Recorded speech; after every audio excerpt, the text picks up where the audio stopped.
శ్రీ సద్గురవే నమః. గొప్ప ప్రతిష్టకు మిక్కిలి తిప్పలబడును తతికెప్పుడు దీరదు విన నీ యొప్పుల కుప్పగు బోధను తప్పక నా మాటనం మదగు తప్పనకన్. శ్రీ శివరామ దీక్షితీయము అచలబోధ సిద్ధాంతము ద్వాదశి భావము చైతన్య నిరసన ప్రకరణము. షడ్భూతరహితం పూర్ణం అష్టావరణవర్జితం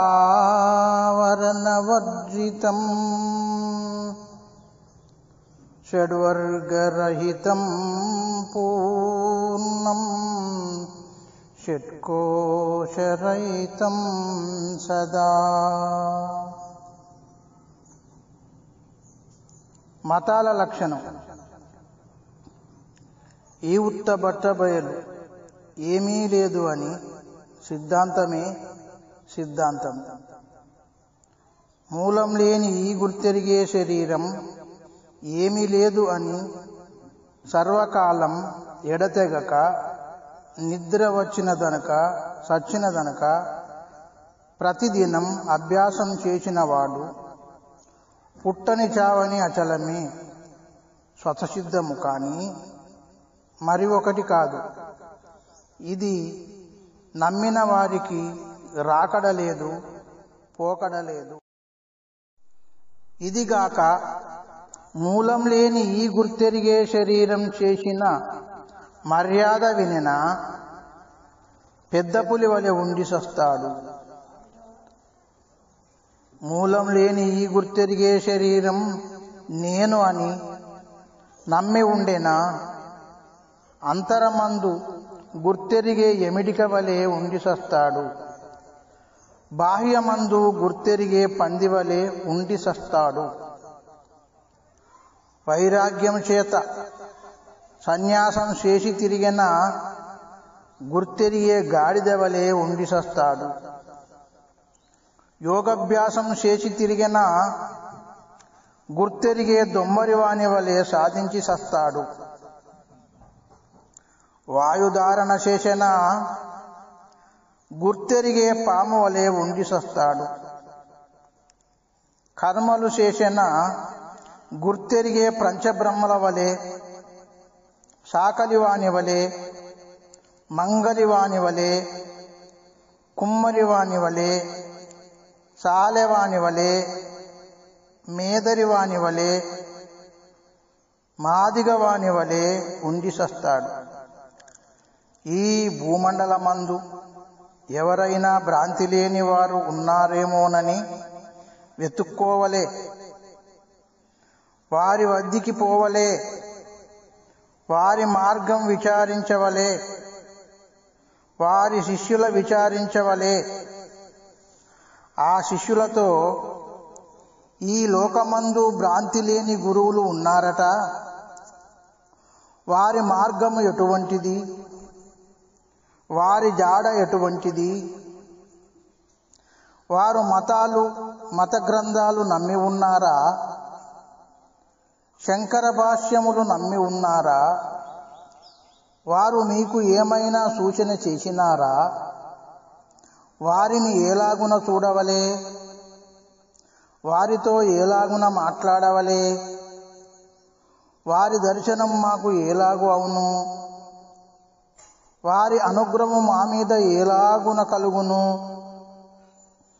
మేము ఏలాగున కడతేరుదుము, మీరు మాకు దర్శనము చేయించలేరా, వారి అనుగ్రహమునకు పాత్రులను చేయలేరా అని అడగవలె.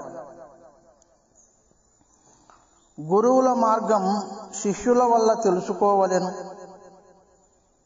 దీర్ఘకాలము గురుసేవ చేయవలెను. వారి వెంట వెనక తిరగవలెను. వారి అనుగ్రహము సంపాదించవలెను. వారి అనుగ్రహము కలిగనేని 10 ప్రశ్నలు అడిగి తెలుసుకోవలెను. అవి ఎట్లనగా, 1 ఈ దేహాలకు మూలం లేదా? 2 మూలం లేక ఈ దేహం ఎలాగున కలిగెను?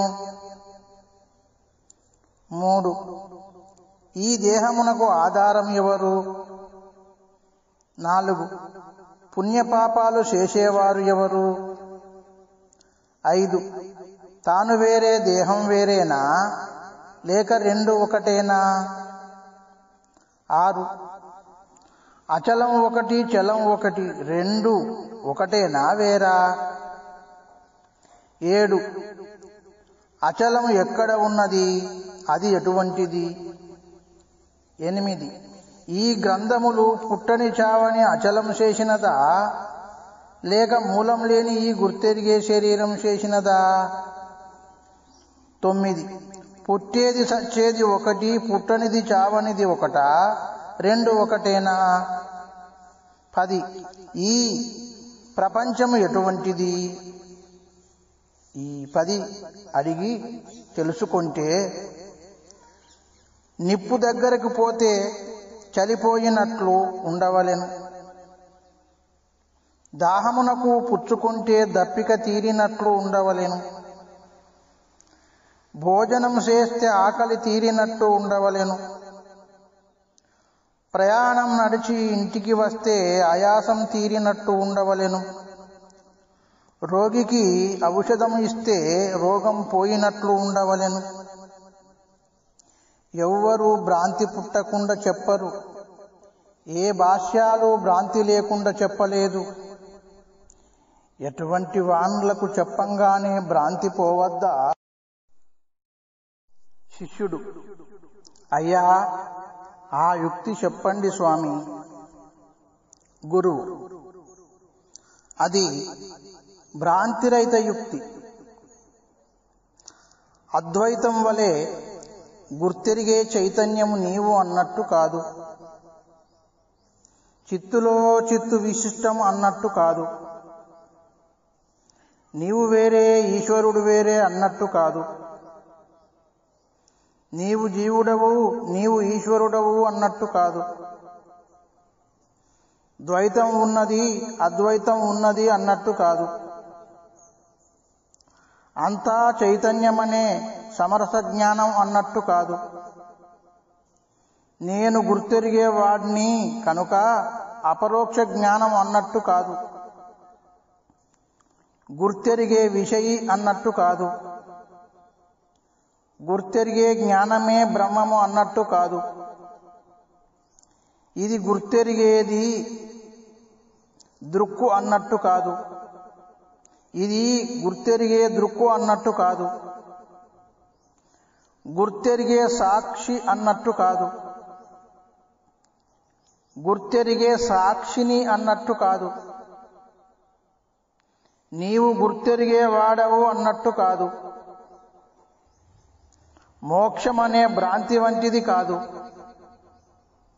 బంధమని భయపెట్టినట్టు కాదు, ఈ గుర్తెరిగే శరీరం ఏమీ లేదని చెప్పి సమాధానం చేసేవారు దుర్లభం.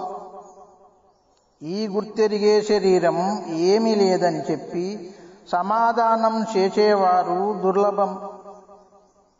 ఈ శరీరానకు మూలం ఉన్నదనే మూర్ఖులు విస్తారం కనుక నమ్మవద్దు. శిష్యుడు: అయ్యా, ఈ దేహాలకు మూలం ఉన్నదా లేదా? గురువు: మూలం లేదు. శిష్యుడు: మూలం లేక ఈ దేహము ఎలాగున కలిగెను? గురువు: కలలో దేహం వలె. శిష్యుడు: కలలో దేహమునకు మూలం లేదు అని చెప్పితిరి, కలలో దేహం వల్లనే ఈ దేహం కలిగినదంటిరి, కలలో దేహం ఈ దేహం ఒక్కటేనా? ఈషత్తు ఎచ్చు తగ్గు కలదా? గురువు: దేహాలకు మూలం లేదు కనుక రెండు ఒక్కటే. కాని కలలోనిది లేత శరీరం, కనపడేది ముదురు శరీరం. శిష్యుడు: అలాగు కాదు గురో, కనపడేదే లేత శరీరం. ఎలాగంటే కలలో సిద్ధమైన ఏనుగ, చౌడోలి రాజు, అనేక కోట్ల గుర్రాలు, అనేక కోట్ల మనుష్యులు మూలం లేకనే వచ్చిరి. వచ్చి 100 ఏండ్లు ఉండి సకలమైన కర్మలు ధర్మాలు కర్మధర్మాలు చేసిరి. అనేకమైన గోదానాలు భూదానాలు చేసిరి. దీనికంటే అదే అనాథ, అదే ముదురు శరీరము స్వామి. గురువు: శబాష్, ఇలాగు ఉండవద్దా? శిష్యుడు: హే గురుస్వామి, ఈ దేహానకు ఆధారం ఎవరు? గురువు: కలలో శరీరం ఎలాగున వచ్చినదో కలలో శరీరమునకు ఆధారం లేనట్టే ఈ శరీరమునకు ఆధారం లేదు. ఎలాగంటే మూలం లేని ఈ గుర్తెరిగే శరీరమే నాకు మూలము ఉన్నది, నన్నే నమ్మవలే అని అన్నది. నన్ను ఏమీ లేదని నీళ్ళల్లో చేపను బయట వేసినట్టు వేసేరని నేను రాతిని దేవుణ్ణి చేసిది అనిపించి, నేను రాతిని దేవుణ్ణి అనిపించి, కట్టెను దేవుణ్ణి అనిపించి తీర్థాలు సాగించేదాన్ని, అందరిని రప్పించేదాన్ని. నా జాడ నాకే తెలియదు. నాకు నేనే వస్తా, నాకు నేనే ఉంటా, నాకు నేనే ఏమీ లేదు. నాకు నేనే మూలం. సముద్రములో చేప ఉన్నట్టు ఉన్నా. నన్ను రమ్మనేవారు లేరు, నన్ను రమ్మనేవారు లేరు, పొమ్మనేవారు లేరు. మూలం లేని ఈ గుర్తెరిగే శరీరం ఏమీ లేదు. ఇదే షోడశాక్షరి మంత్రం. సతతం విడువవద్దు, సతతం విడువవద్దు, ఆవరణాంతం ఉండవలే. శిష్యుడు: అయ్యా, పుణ్యపాపాలు ధర్మాధర్మాలు చేసేవారు ఎవరు? గురువు: కలలో దేహమే చేస్తున్నది అని అన్నారు. శిష్యుడు: అయ్యా, తాను వేరే దేహం వేరేనా? రెండు ఒకటేనా? గురువు: తాను వేరే అయితే జంధ్యాలు తానే వేసుకోవలే గాని శరీరానకు ఎలాగు వెయ్యవలే? తానే లింగం కట్టుకోవలే గాని శరీరానకు ఎలా కట్టవలే? తానే స్నానం చెయ్యవలే గాని శరీరమునకు ఎలా చెయ్యవలే? తానే చక్రాంతికాలు చేసుకోవలే గాని భుజాలకు ఎలా చెయ్యవలే? తానే బొట్టు పెట్టుకోవలే గాని శరీరానకు ఎలా పెట్టవలే? అందుకే తాను వేరే శరీరం వేరే అని వాదించేది తత్వవాదం. ఇదే మాయావాదం.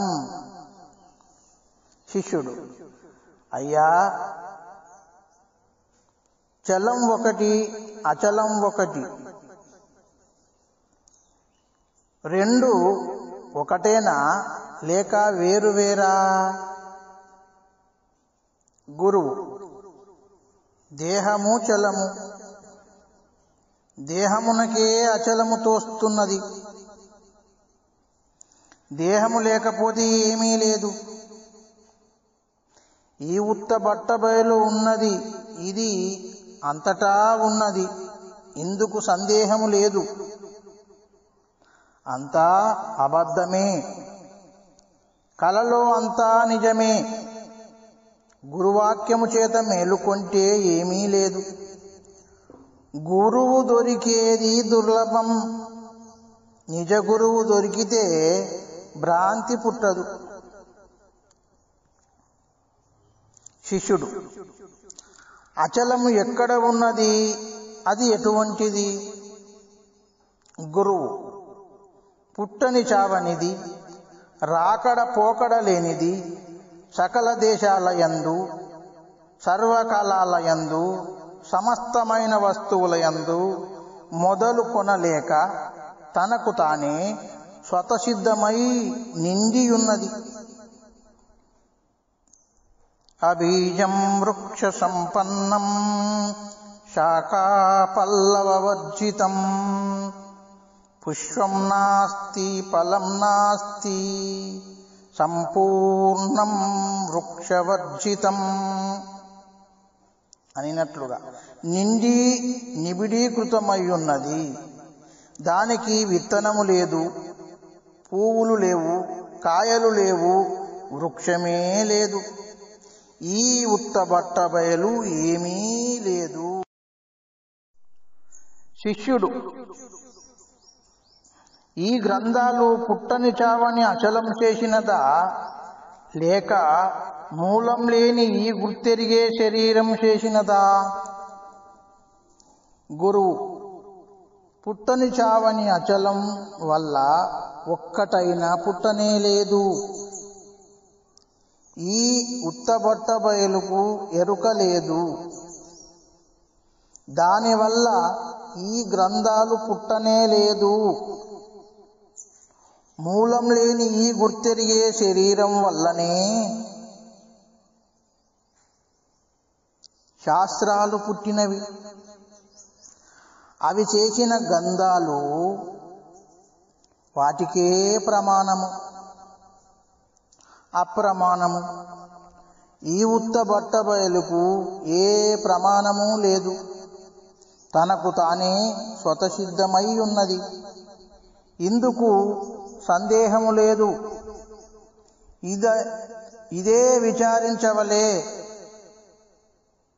సావకాశము కలగవలే, నెమ్మదిగా నుండవలే. శిష్యుడు: అయ్యా, పుట్టేది సచ్చేది ఒకటి, పుట్టనిది చావనిది ఒకటి, రెండు కలవా? గురువు: పుట్టేది సచ్చేది దేహము, పుట్టని చావనిది అచలము. రెండు తోచేది శరీరానికే, ఒకటి తోచేది శరీరానికే. మూలం లేని ఈ గుర్తెరిగే శరీరం ఏమీ లేదు. ఇది మర్వవద్దు. శిష్యుడు: ఓ గురుస్వామి, ప్రపంచము ఎటువంటిది? గురువు: ప్రపంచం పుట్టనే లేదు. పుట్టని ప్రపంచాన్ని ఎలాగూ ఉన్నదందును? ఈ ప్రపంచం ఉన్నదని చెప్పడానకు చదువుకొనిన విద్వాంసులకు, విచారించని సన్యాసులకు, జడలు పెంచిన యోగీశ్వరులకు, అహంకారులైన జ్ఞానులకు సిగ్గు కాదేమో? కలలో అనేకాలు తోచినట్టు తోచినది, తాడుయందు పాము తోచినట్టు తోచినది, ముత్యపు చిప్పయందు వెండి తోచినట్టు తోచినది, ఎండమావులయందు నీరు తోచినట్టు తోచినది. ఇంతే కాని ప్రపంచం లేనే లేదు. ఇంద్రజాలం ఇదం సర్వం యదా మరుమరీచికః అఖండితమనాకారం వర్తతే కేవలం శివం. అనగా ఈ ప్రపంచము ఇంద్రజాలము వంటిది. దీనిని నమ్మరాదు. కలలో వస్తువులు మేలుకుంటే ఎలాగునా లేదో అలాగే ప్రపంచము లేనే లేదు. ప్రపంచం ఉన్నదనరాదు. ఈ ఉత్త బట్ట బయలుకు ఏమీ లేదు. ఈ ఉత్త బట్ట బయలుకు ఎరుక లేదు, మరుపు లేదు, ఇంతకంటే అధికం లేదు. ప్రకృతి పురుష సంహాదం. కలలో ఒక్క ముత్తైదువ పుట్టెను. ఆ ముత్తైదువను వెతుక్కుంటూ మూలం లేని పురుషుడు వచ్చెను. వీరు ఇద్దరూ మూలం లేకనే వచ్చిరి. పురుషుడు, నీ పేరు ఏమని అడిగెను. ప్రకృతి, నీ పేరు ఏమని అడిగెను. పురుషుడు, నీ తల్లి పేరేమని అడిగెను. ప్రకృతి, నీ తండ్రి పేరేమని అడిగెను. పురుషుడు, నాకు తండ్రి లేడనెను. ప్రకృతి, నాకు తల్లి లేదనెను. పురుషుడు, అయితే మనమిద్దరము మూలం లేకనే వచ్చినాము, కానీ నీ పేరేమని అడిగెను. ప్రకృతి, నా శరీరం ప్రకృతి, నేను పురుషుణ్ణి. పురుషుడు, నీకు 2 పేర్లు నీవే పెట్టుకున్నావా, ఎవరైనా పెట్టినారా. ప్రకృతి, నాకు నేనే పెట్టుకున్నాను. పురుషుడు, నీవు శరీరం ఒక్కటేనా, వేరే వేరేనా. ప్రకృతి, నేను వేరే, శరీరం వేరే. పురుషుడు, సుఖదుఖాలు నీకా, శరీరానికా. ప్రకృతి, శరీరము జడము, అది ఏమీ ఎరగదు.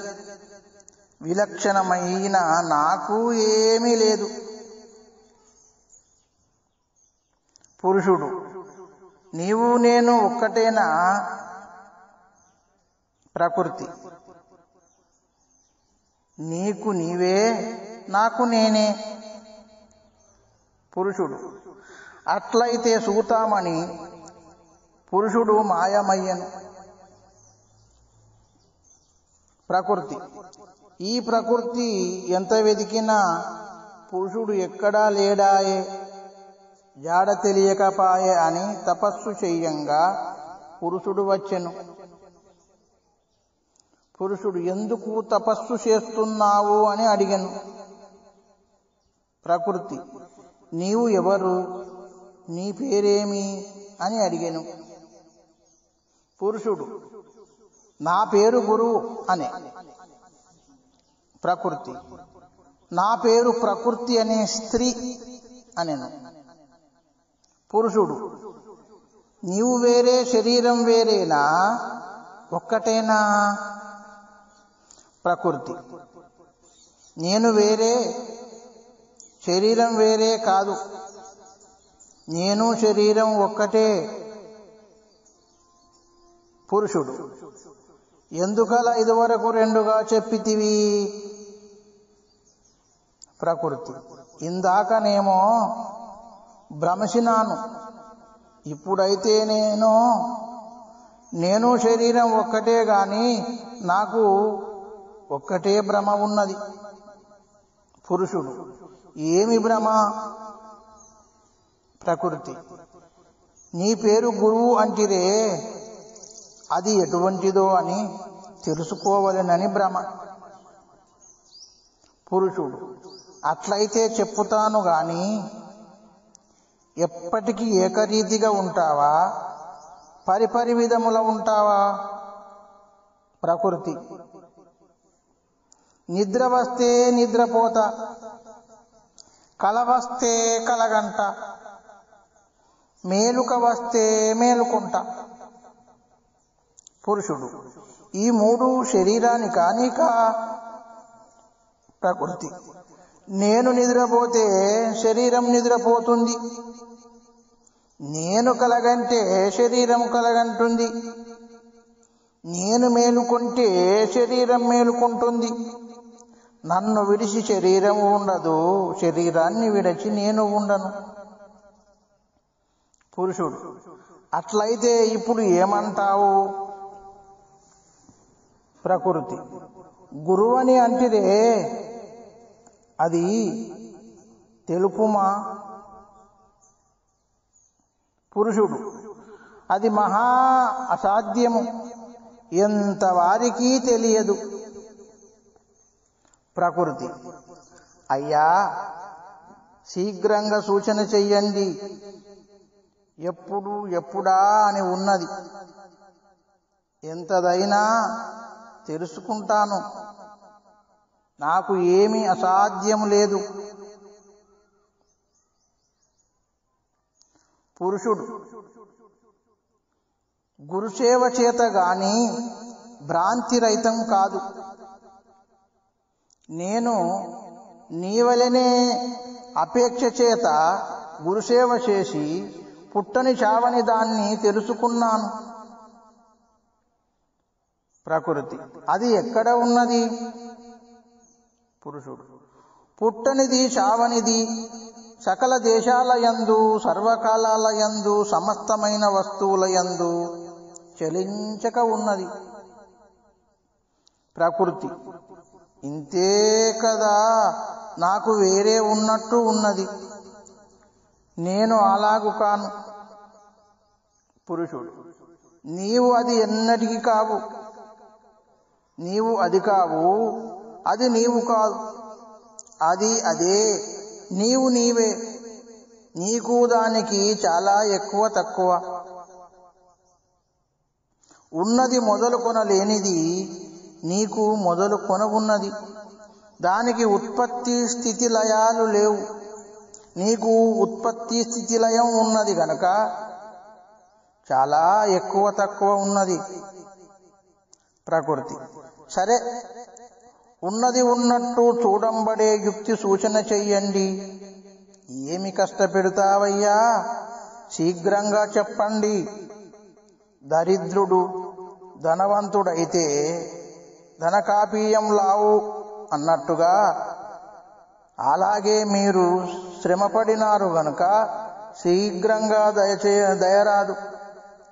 ఇది నమ్మునో నమ్మదో అని చెప్పరు. ఎంత కఠినమైనదైనా సరే తెలుసుకుంటాను, శీఘ్రంగా దయచేయండి స్వామి. పురుషుడు: నీకు తీవ్రం మహాలావు. ప్రకృతి: స్వామి, దయచెయ్యండి.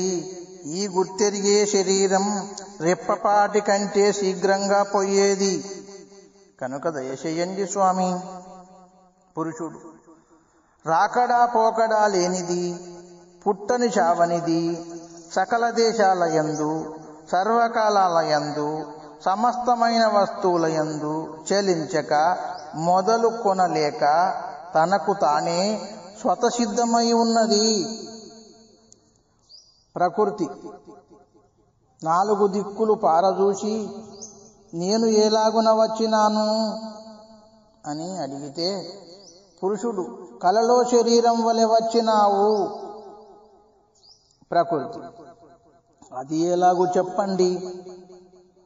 పురుషుడు: కలదోసిన శరీరం ఎలాగో అలాగే మూలం లేని ఈ గుర్తెరిగే శరీరం ఏమి లేదు. ఎంత గట్టివాడు అయినా సతతం సర్వకాలం మరువక ఉండవలెను. ఉండకపాయన భ్రాంతి పుడుతుంది. అశ్రద్ధ కూడదు, ఇంతకంటే ఎక్కువ లేదు. ప్రకృతి: సరే, అసాధ్యం అంటే భయమాయే. ఏ సాధన లేకపాయే, ఏ యుక్తి లేకపాయే. జ్ఞానకర్మలు, సకల భాష్యాలు, సకల సిద్ధాంతాలు ఎక్కడ పాయనన్నా ఏమి ఆశ్చర్యము. గురు కటాక్షం చేత అనాయాసం ఆయే. ఒక్కటైన భ్రాంతి పుట్టకపాయే. అచలం చలించదు గనక దర్వాజ తీసివేసినట్లు ఆయే.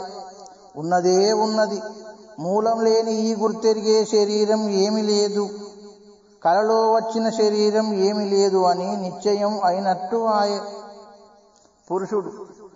ఇదే గురువాక్యం. ఇంతకంటే అధికమైన గురువాక్యం లేదు. సర్వకాలం శరీరం లేని అచలం మాత్రమే ఉండెను. ఇదే విచారణకు ఫలం. అశరీరం సర్వదాస్తి శరీరరహితం సదా అయమేవ సద్యోర్ముక్తి అన్యదా భ్రమకారణం. మూలం లేని ఈ గుర్తెరిగే శరీరం రాకమునుపు అచలమే ఉన్నది, ఉన్నప్పుడు అచలమే ఉన్నది. ఈ గుర్తెరిగే శరీరం లేదు, ఏమీ లేదు అన్నప్పుడు అచలమే ఉన్నది. ఇతి శ్రీ శివరామదీక్షిత ప్రభావే వేదాంత విచారణే చైతన్య నిరసన ప్రకరణం ద్వితీయోధ్యాయః సమాప్తం. శ్రీ సద్గురు ప్రభు మహారాజ్ కీ జై.